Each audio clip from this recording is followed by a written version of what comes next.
Hey everybody, and welcome back to Sonoket Plays Farm Together. This is episode 8. We have a lot to cover, a lot to catch up on, you and me. This is a you and me thing here. We're not done. You thought I was done. I was not done with this series. We have so much money. Okay, this is gonna be a little bit of catch up. There's no way in this episode I am going to be able to manage everything and farm everything. Thought we had a little frame drop there for just a second. No, we're looking okay. Okay, let's just get into it.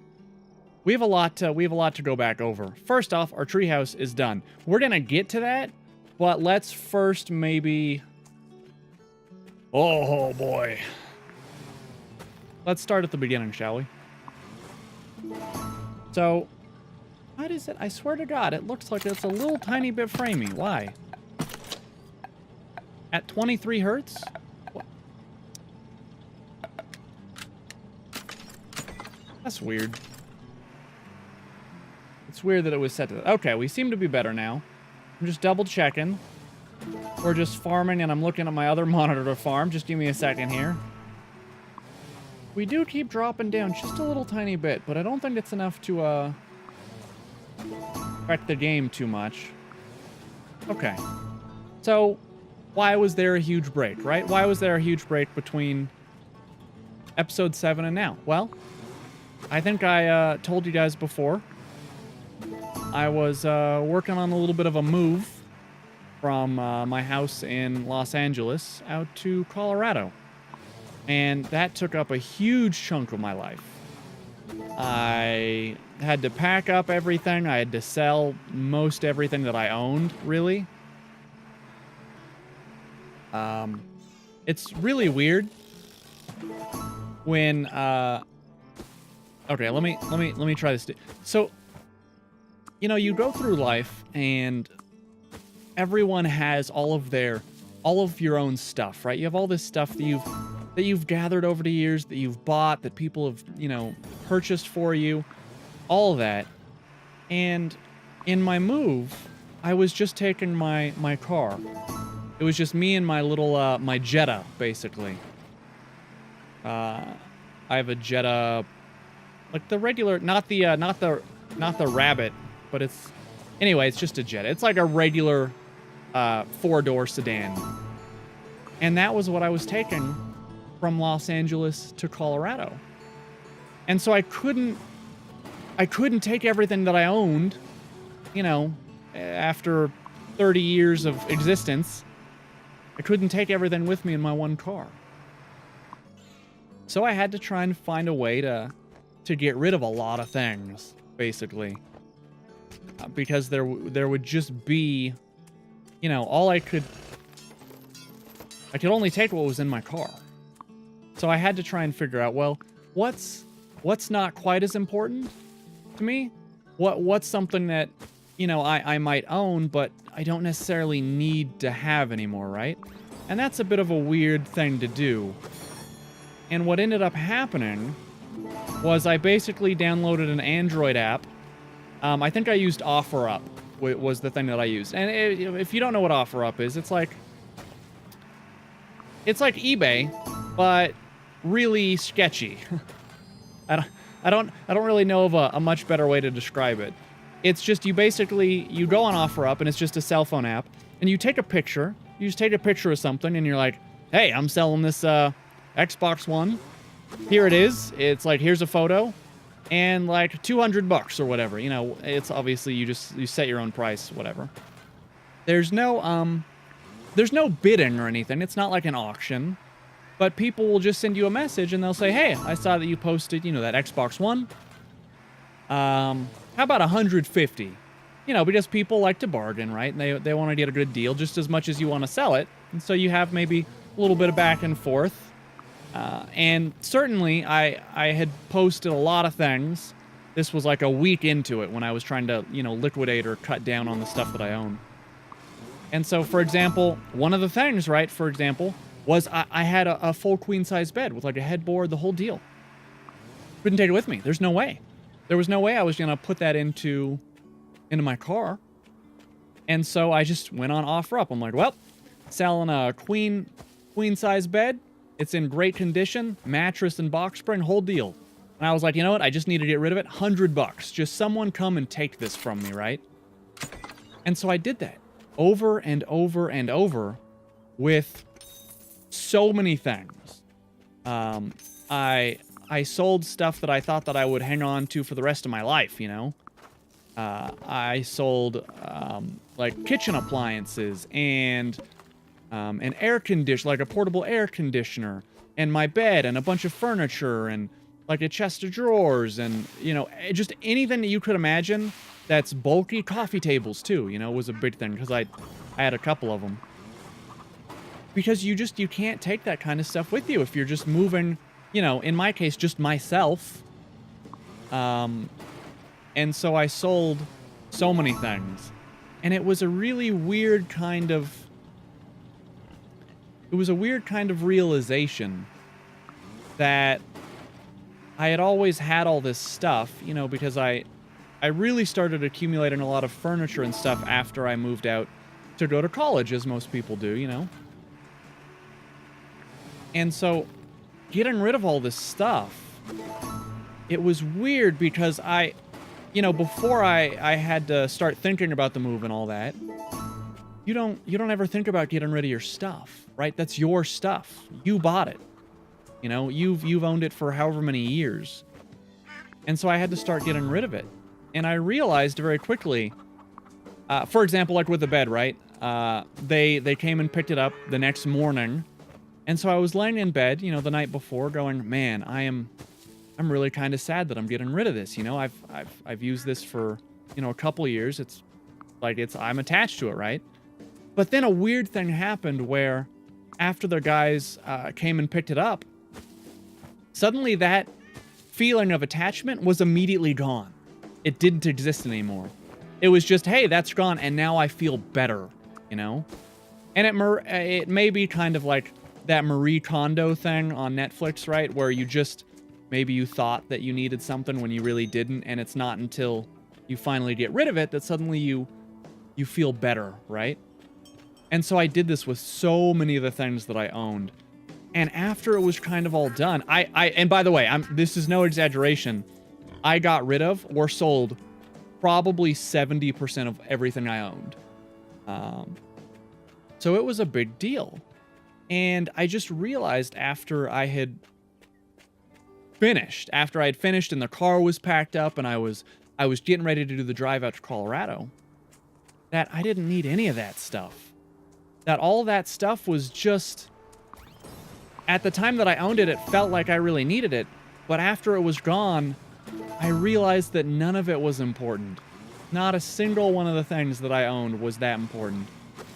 And it's funny, what I ended up taking with me was obviously like my computer and the setup for the green screen and all this. And now we have a custom lighting setup here.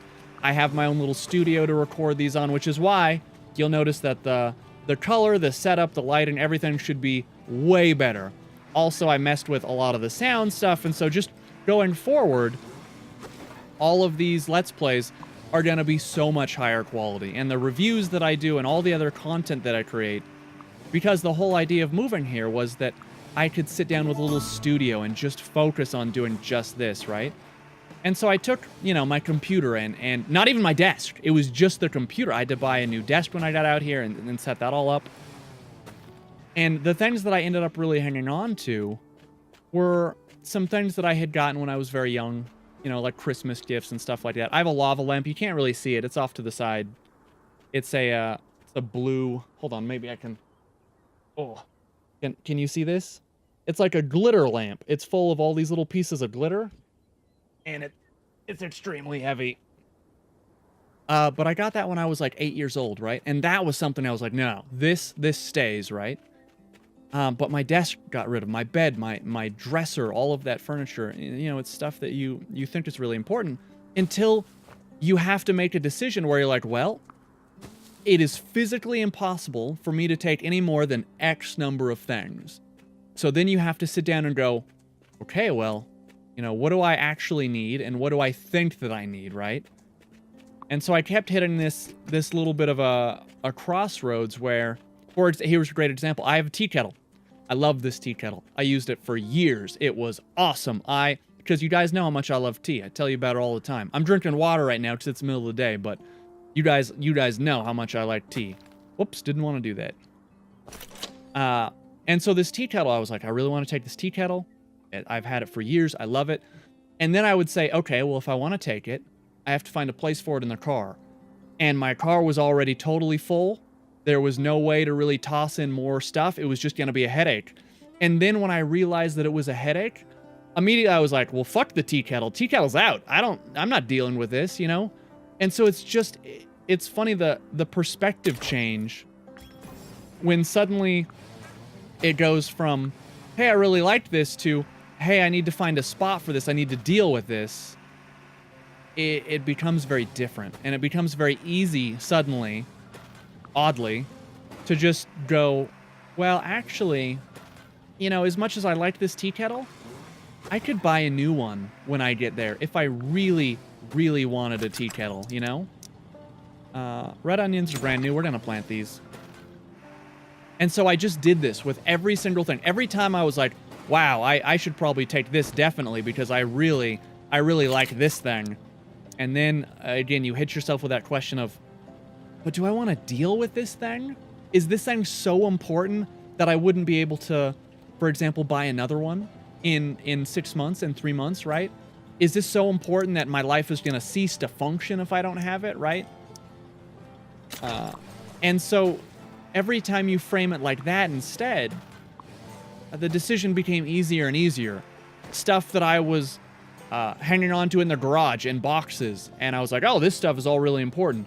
Suddenly I went through and I'm like, nope, all this stuff is going straight to Goodwill. And I donated like probably 95% of my entire kitchen, bowls, plates, you know, accessories, just anything you could imagine, because I love to cook and bake, so I had a full kitchen, and most of it I just got rid of. You know, a lot of it was just donated because there was just no real reason to try and hold on to it and bring it with me, because it was more headache than it was worth, right? And so it was a weird kind of perspective shift where before this whole thing happened, I thought I needed a lot of things. I thought I needed all this stuff in life, right?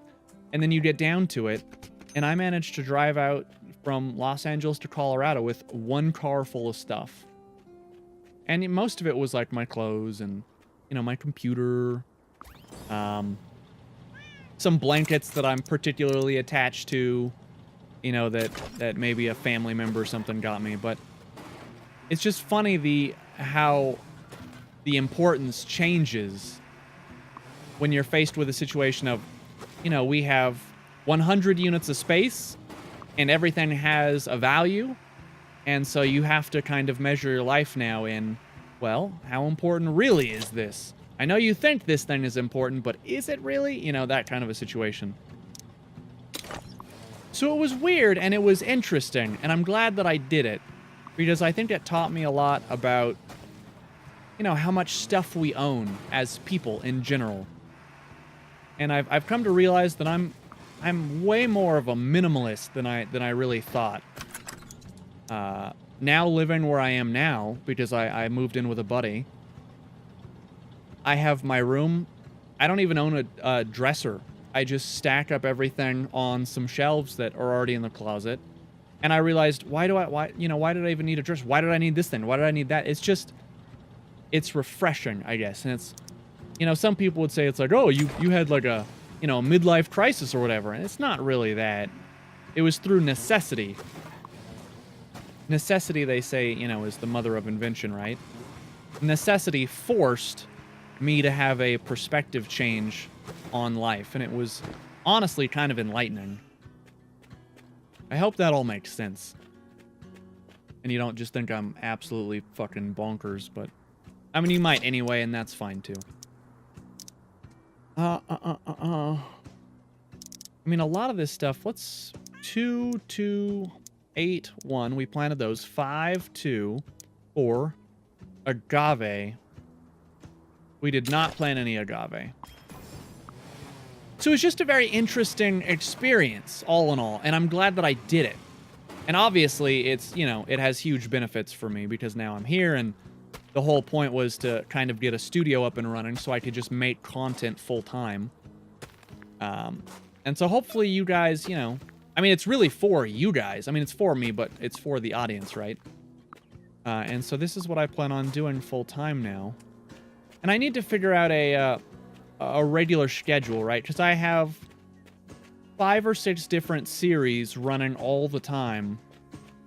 And I need to balance out, like, you know, every Wednesday is going to be Farm Together, or, you know, every 3 days will be Farm Together, and then every other day will be Atom RPG, and, you know, so it's hard to kind of find a little bit of a balance. And I may already be doing too many things all at once. Oh, no, I didn't want to do that. Oh, heck. Oh, too much. Too much. There we go. How do I... Yeah. Okay, let's try that one again. Agave. Oh, wait, we just planted a ton of agave. What do we want, then? 5, 4, 2... Peanuts. We have a quest for peanuts, so we're gonna plant peanuts. But yeah, so it's I need to figure out how, you know, what kind of schedule and how I'm gonna do content, because for some weird reason, you know, I always go back and look at how my old videos are doing to see kind of what's maybe working, what's not working, stuff like that. My first couple Farm Together videos, I do not know why, but they have hundreds of views. And I don't know why. I don't know what happened. I mean, obviously, there is a set of people who are really enjoying the Farm Together videos, and it makes me... I'm fine with that. I'm very happy that you all are enjoying the series, obviously. But it was just odd. And so, you know, to appease those people who have watched all the way up till now, you know, I need to get on a regular schedule so they can just expect, oh, if I come back every, you know, Thursday or whatever, there's going to be a new Farm Together video. If I come back every Tuesday, it's going to be a new game series or something. Or, you know, Tuesdays and Thursdays will be the first 30 where I review a new game or whatever. And some of my stuff is on a schedule already. So every Sunday, I do what's called a Lost on Steam video, where I go look at Steam games that no one has ever heard of before, and that's actually been doing very well. People are enjoying that. People are actually finding games through that series, and they're buying them because they had never heard of them before, and they were really interested. So that makes me very happy. Okay, hold on. Let me check here. We already have ducks. That's a question mark. Didn't we already have chickens? Leghorn chicken? We have 6 of those. That's a question mark. Mini Rex rabbit. We own 4 of those. Land race pig, we obviously own because that's level 4. Jersey cow. We own 4.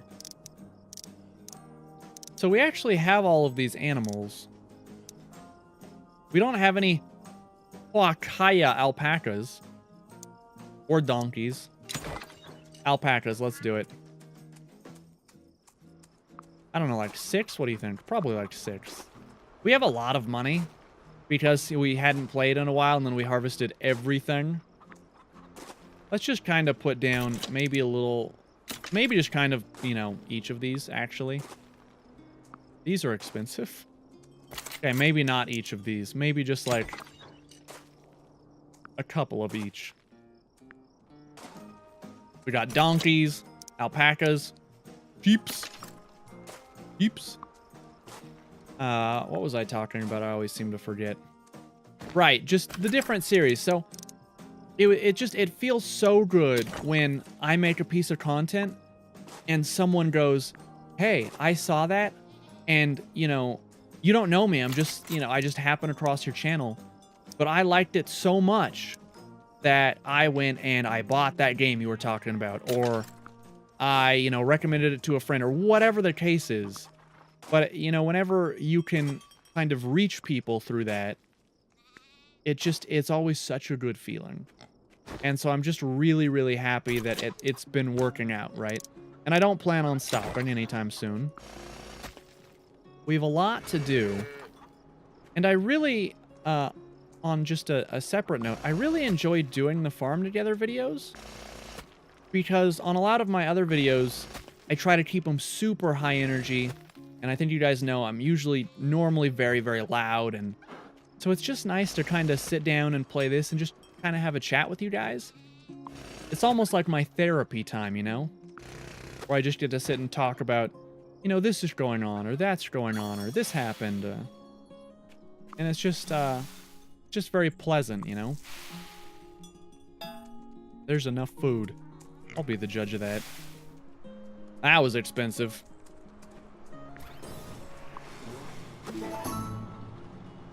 Well, we almost have that quest. But yeah, that would be an interesting question, though, for you guys. Like, do you guys want to watch one of these on a weekly basis? Like, just say we did every Wednesday or something, you know? Maybe you guys could let me know. It's hard to actually tell what kind of audience watches each of these, and what kind of an audience just kind of has stumbled upon it, you know? Because that happens a lot. You'll just have, you know, one of your videos will just, for whatever reason, have a lot more views than another one. And there's no real explainable reason. It's just how YouTube, the algorithm sorts your videos or whatever it is you're doing. And so sometimes it can be hard to get a grasp on, like, how much of an audience do I actually have here? Oh, this is brand new. You know, how much of a permanent audience do I have versus how many people, maybe a video got posted somewhere and, you know, it may have a lot of views, but people aren't really watching it. They're just kind of coming in, clicking through it, and being like, oh yeah, this guy plays Farm Together, and then closing it, right? And they never come back.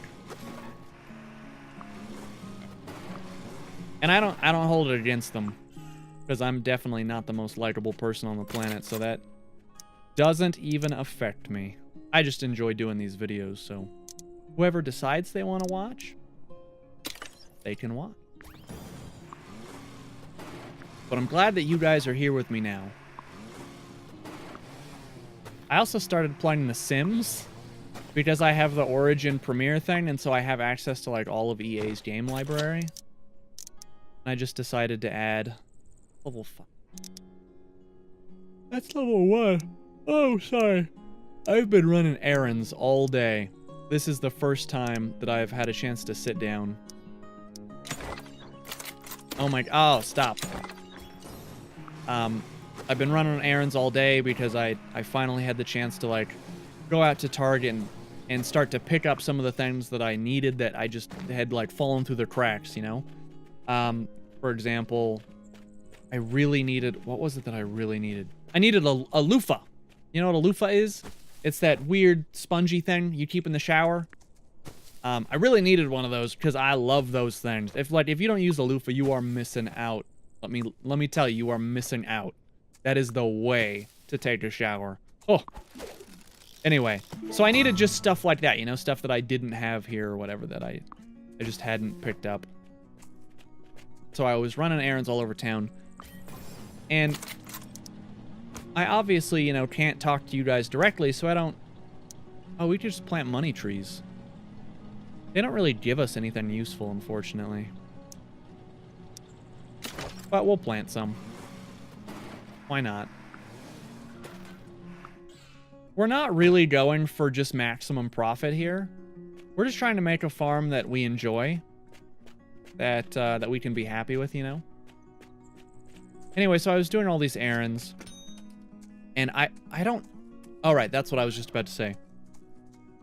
I don't know how many of you know much about, you know, Colorado or outside of your own home state or wherever you happen to be watching this from. But moving from Los Angeles to Colorado has been one of the best decisions I've ever made. And that's no exaggeration. It's zero exaggeration. There are just so many reasons why living out here in Colorado now is so much better for me than living in Los Angeles.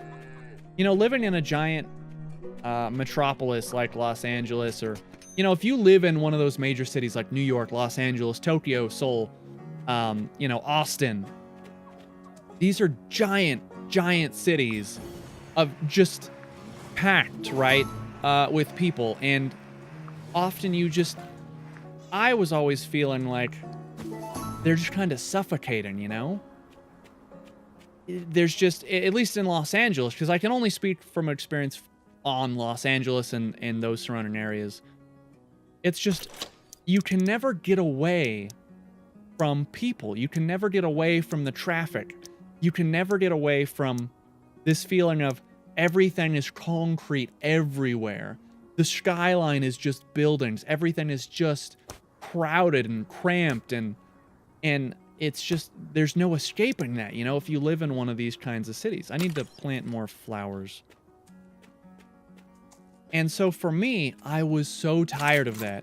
I was tired of wanting to visit my friends, and it would be an hour's drive just to get there because I happen to want to go visit them at, you know, noon on a Saturday. And guess what? You want to do that in LA? You have to take the 405. The 405, for those who don't know, is a freeway. It's a major freeway that runs straight down the center of LA, and it is the main thoroughfare for going literally anywhere. There are two main ones. There's the 405 that runs north-south, and there's the 10. And where the 405 and the 10 meet in Los Angeles is just garbage all the time. In fact, just the entire 405 in Los Angeles, always garbage.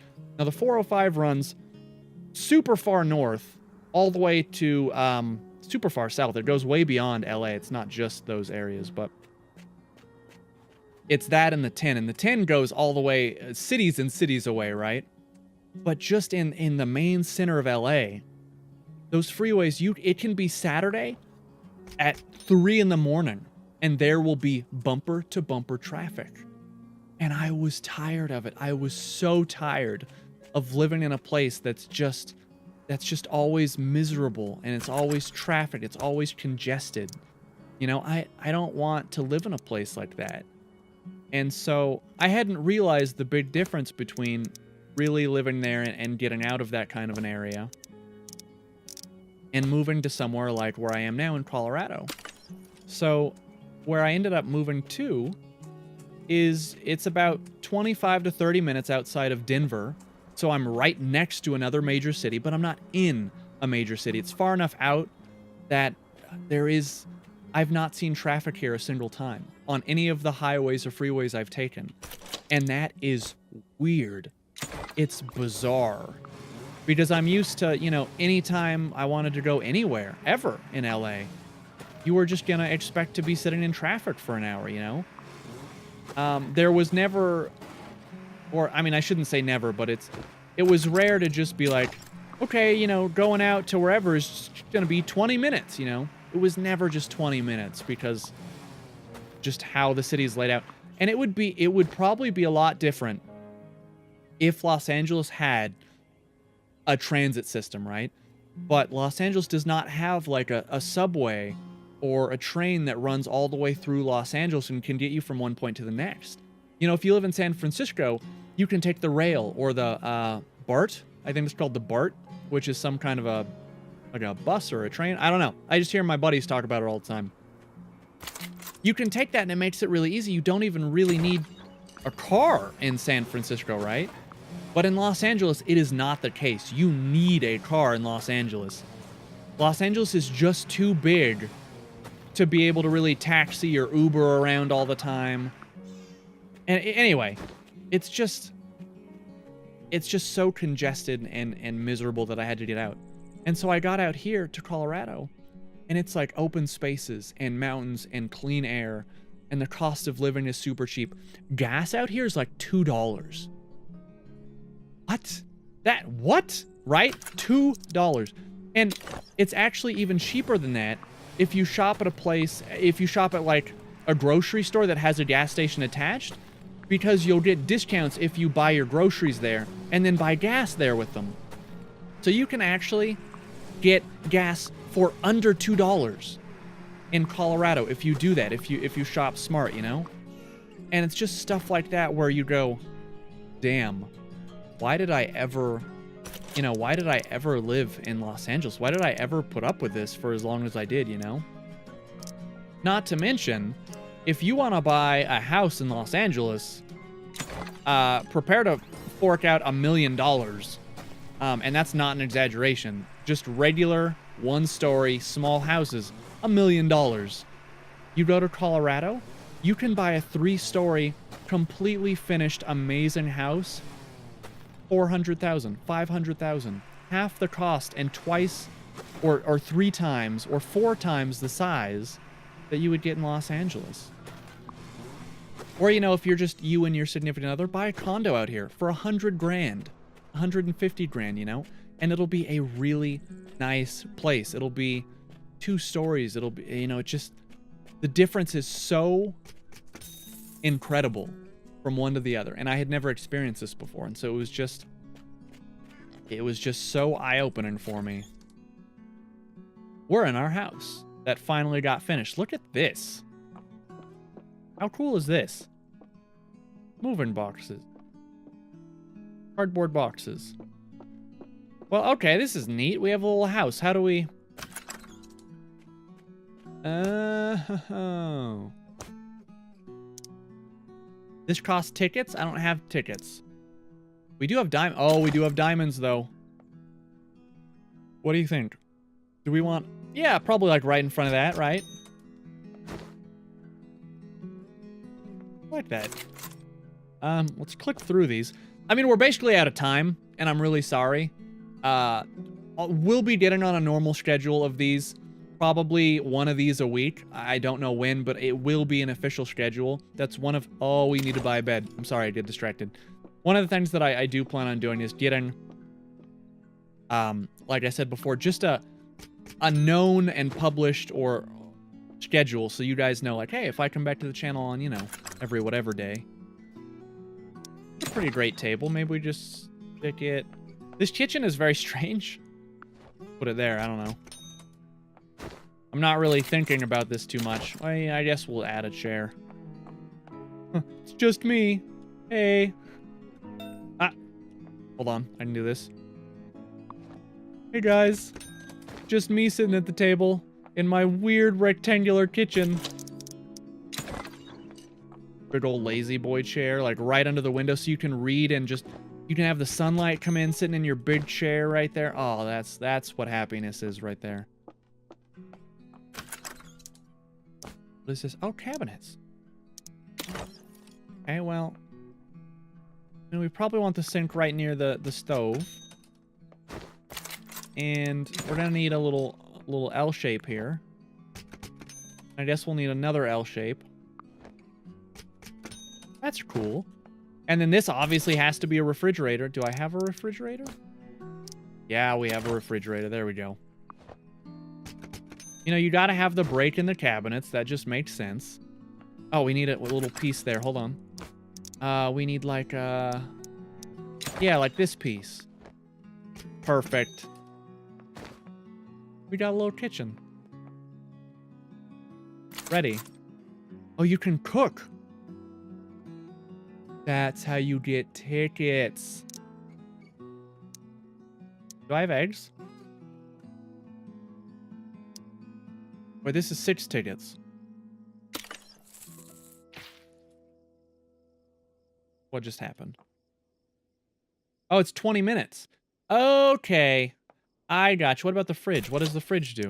Fridge doesn't do anything. Okay, well. We probably want a light. Alright, that's not quite the light that I was hoping for. We're gonna add, like, another one. These lights really do not light very much. Oh my god, I have to... Okay, this is... No more lights. Our kitchen is just all lights. Hold on. Probably want, like a light here, too. Does it light, like, 4 pixels? Yeah. Okay. I mean, it's not the best, not gonna lie. Oh, can we do, like, a little end table here? Do we have access to, like, an end table? Wait, a ladybug painting? Hell yeah, look at that. Okay, we'll probably... Oh, look at that. Okay. We're going to wrap up there. Anyway, yeah, we're going to get on a normal schedule. There's a lot of stuff coming, and I just wanted to update you on everything that that had been going on and talk to you about what's coming up and stuff like that. But don't worry, you know, we're not going anywhere. This will be a long-term thing. So hopefully you guys are still enjoying it. Again, I apologize for the delay in between episodes, and I'm doing this same explanation on all of my other series that kind of had a little bit of a longer pause. So if you watch those, get ready for the same explanation on those, but a little bit different because, again, this is my therapy time with you guys. So anyway, I hope you enjoyed. This was Farm Together episode 8. As always, let me know what you think. Let me know what you thought in the comments down below. Do you guys live in major cities? Have you guys experienced anything like this before? I'd love to talk to you about it. Till next time, burn bright, everybody.